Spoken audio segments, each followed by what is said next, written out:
جی السلام علیکم دوستوں، کیا حال چال ہے؟ امید کرتا ہوں سب خیر و عافیت سے ہوں گے۔ دوستوں، جس طرح ہم بات کر رہے تھے مسلم جرنیل کے اوصاف، ہم نے جو اوصاف پڑھ لیے تھے، آج تیسرا ہے جس کا عنوان ہے شجاعت۔ دوستوں، شجاعت میدان کارزار میں جو جرنیل کامیاب ہو سکتا ہے اس میں شجاعت، بہادری، دلیری، دلاوری اور بے خوفی لازمی ہونی چاہیے۔ اس کے بغیر کوئی بھی جرنیل جو ہے میدان کارزار میں کامیاب نہیں ہو سکتا، جنگ کے میدان میں کامیاب نہیں ہو سکتا۔ اگر اس کے اندر کوئی دلیری نہیں ہے، شجاعت نہیں ہے، اگر یہ چیزیں نہیں ہیں اس کے اندر، تو وہ اپنی فوج کو لیڈ نہیں کر سکتا، اس کی قیادت نہیں کر سکتا۔ اسی طرح دوستوں، اگر جنگ میں کوئی ناگہانی واقعات ہو جاتے ہیں، جیسے کہ اچانک سے حملہ ہو جاتا ہے، جنگ کے دوران کوئی پیچھے سے حملہ کر دیتا ہے، تو اس پہ قابو پانے کے لیے جو جرنیل ہوتا ہے، اس فوج کا سربراہ ہوتا ہے، اس کو بہادری دکھانی چاہیے، شجاعت دکھانی چاہیے۔ وہ اگر اس میں یہ چیزیں ہیں تو وہ پھر ہی اس پہ قابو پا سکتا ہے۔ ادروائز کوئی اور دوسرا بندہ جو چھوٹے دل کا مالک ہو، کمزور دل کا مالک ہو، وہ اس طرح کے حالات میں قابو نہیں پا سکتا۔ اگر وہ اس طرح کے حالات میں قابو نہیں پائے گا تو ظاہری بات ہے فوج جو ہے دھرم برم ہو جائے گی اور وہ لڑائی ہار جائے گی۔ دوستو، امیر المومنین حضرت علی رضی اللہ تعالیٰ عنہ فرماتے ہیں کہ اگر ہمیں کسی جنگ میں کوئی مشکل پیش آتی تھی، اس طرح کے واقعات پیش آتے تھے کہ جیسے لگ رہا ہے کہ ہم ہار رہے ہیں، تو ہم حضور صلی اللہ علیہ وآلہ وسلم کے جو طریقہ کار ہیں ان کو دیکھ کے، ان پہ عمل کر کے، ہم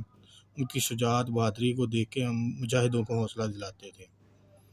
کیونکہ جب لڑائی زوروں پہ ہوتی تھی تو آپ صلی اللہ علیہ وآلہ وسلم صف اول میں سب سے آگے ہوتے تھے اور دشمن کی صفوں میں گھس کر ان کو شکست دینے کی بھرپور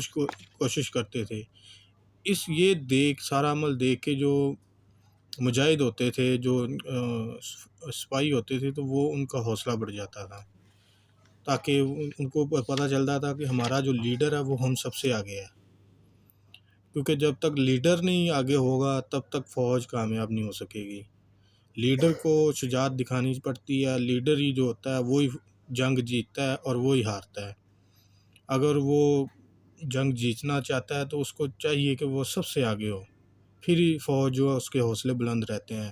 ادروائز نہیں تو پھر جو فوج ہے وہ شکست کا سامنا کرنا پڑتا ہے اس کو۔ اسی طرح دوستو، جب حضرت خالد بن ولید رضی اللہ تعالیٰ عنہ رومی جرنیل کے ساتھ مقابلہ کرنے لگے تھے تو آپ کا جو گھوڑا تھا اس رومی جرنیل کے گھوڑے سے قدرے کمزور تھا۔ وہ رومی جرنیل اس کمزوری کو اس نے جان لیا تھا اور وہ اس پہ وار کرنا چاہتا تھا، یعنی کہ اس کمزوری کا فائدہ اٹھانا چاہتا تھا۔ وہ یہی سوچتا تو شاید وہ اس کا فائدہ اٹھا لیتا، اگر ان کی جگہ کوئی اور ہوتا، کمزور دل والا ہوتا، کسی اور کوئی بندہ ہوتا، اس کو سمجھ نہ آ رہی ہوتی تو شاید اس کا فائدہ اٹھا لیتا۔ لیکن آپ رضی اللہ تعالیٰ عنہ نے بھرپور عقل مندی اور بہادری اور شجاعت کا مظاہرہ کرتے ہوئے آپ اپنے گھوڑے سے نیچے اتر گئے ہیں، اور جب رومی جرنیل آیا تو آپ نے ایک کاری ضرب لگا کے اس کے گھوڑے کی ٹانگ پہ ایک زوردار ضرب لگائی، جس سے اس کے گھوڑے کی ٹانگ جو ہے نا وہ الگ ہوگی اور وہ لڑکھڑاتا ہوا زمین پر گر گیا۔ جب گھوڑا گرا ہے تو وہ رومی جرنیل بھی گردن کے بل آپ کے پاؤں میں آ گرا تھا، تو آپ نے آنکھ جھپکتے ہی اس کی گردن اڑا دی،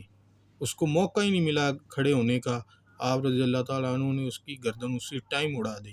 اور ادھر اس کی جو لاش تھی اس کے پاس بیٹھ کے آپ نے کھانا تناول فرمایا تھا۔ دوستو، اس طرح کا مظاہرہ جو بہادر جرنیل ہی کر سکتا ہے، ہمارے جیسا آدمی، عام آدمی نہیں کر سکتا۔ یہ وہی آدمی کر سکتا ہے جس کے اعصاب مضبوط ہیں۔ کمزور اعصاب والے کے پاس جو ہے یہ طاقت نہیں ہوتی کہ وہ اس طرح کے کارنامے کر سکے، اور نہ ہی کمزور اعصاب والا جو شخص ہے وہ کسی فوج کیا کسی چھوٹے سے گروہ کو بھی نہیں لیڈ کر سکتا، فوج تو بہت بڑی بات ہے۔ اسی لیے جو مسلم جرنیل ہے، جو مسلم حکمران، ان کی جو فوج ہے، ان کے جو سپہ سالار ہیں، ان کو شجاعت ان کے اندر ہونی چاہیے، ان کے اعصاب مضبوط ہونے چاہیے، پھر ہی وہ جنگ میں کامیابی حاصل کر سکتے ہیں۔ اگر کمزور اعصاب والا لیڈ کرے گا تو جنگ تو کیا، وہ جو چھوٹی سی لڑائی بھی ہار جائیں گے، جنگ تو بہت بڑی بات ہے، چھوٹی سی لڑائی میں بھی فوج جو ہے نا اپنے حوصلے جو پست کر دے گی اور وہاں سے بھاگ نکلے گی۔ اکثر یہی ایسے ہی ہوتا رہا ہے، تاریخ میں بھی لکھا گیا ہے، بڑا تاریخ میں بھی بیان کیا گیا ہے کہ جس فوج کا جو سپہ سالار کمزور ہوتا تھا وہ شکست کھا جاتی تھی، اس کو کامیابی نہیں ملتی تھی۔ جو پیچھے جو جتنے بھی ہمارے مسلم جرنیل، جتنی بھی حکومتیں گزری ہیں، مسلم حکومتیں، جتنے بھی مسلم حکمران تھے، ان کے جو جرنیل تھے وہ بہادر تھے، وہ ایک فوجی جو عام فوجی ہے اس کے ساتھ مل کے لڑتے تھے، کندھے سے کندھا ملا کر لڑتے تھے، پھر ہی کامیابیاں حاصل ہوتی تھی۔ لیکن نہیں تو جو اگر وہ بھی آج کے جو جس طرح کے جرنیل ہیں ان کی طرح اگر ہوتے تو انہیں کہاں کامیابی ملنی تھی، وہ بھی پستی کا شکار ہوتے اور ان کو بھی شکست کا سامنا کرنا پڑتا۔ آج کل کے جرنیل تو بس آرڈر دیتے ہیں اوپر سے بیٹھ کے، اور نیچے فوج کیا کرے جب تک اس کا جو سپہ سالار ہے وہ ہی نہیں ان کے ساتھ ان کو حوصلہ دینے کے لیے، تو وہ فوج کیا کرے گی۔ تو دوستو ہمیں چاہیے اللہ تعالیٰ ہمیں ہمت دے،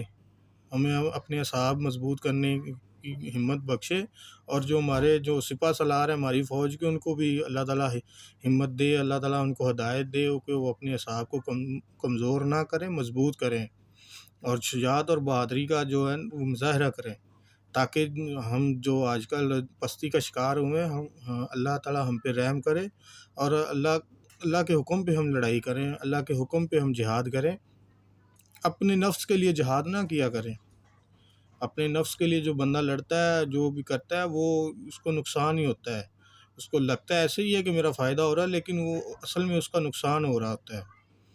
تو اپنے نفس کی نہ سنا کریں، اللہ کے لیے جہاد کیا کریں، اللہ کے جو اللہ تعالیٰ نے احکامات فرمائے ہیں ان پہ عمل کریں، حضور نبی اکرم صلی اللہ علیہ وسلم کی سنت پہ عمل کریں۔ یہ اس طرح کا کام کرنے میں انسان کو ایسے لگتا ہے، فی الوقت لگتا ہے کہ یار میں کیا کر رہا ہوں، میرا تو نقصان ہوگا، لیکن ایسی بات نہیں ہے، اس میں اس کا فائدہ ہوتا ہے۔ اور ہمیں بھی چاہیے کہ ہم اچھے اعمال کریں، اللہ کے احکامات کی نافرمانی نہ کریں، حضور پاک صلی اللہ علیہ وسلم کی سنت پہ عمل کریں۔ اللہ تعالیٰ ہمیں توفیق دے، اللہ تعالیٰ آپ کا حامی و ناصر ہو۔ السلام علیکم۔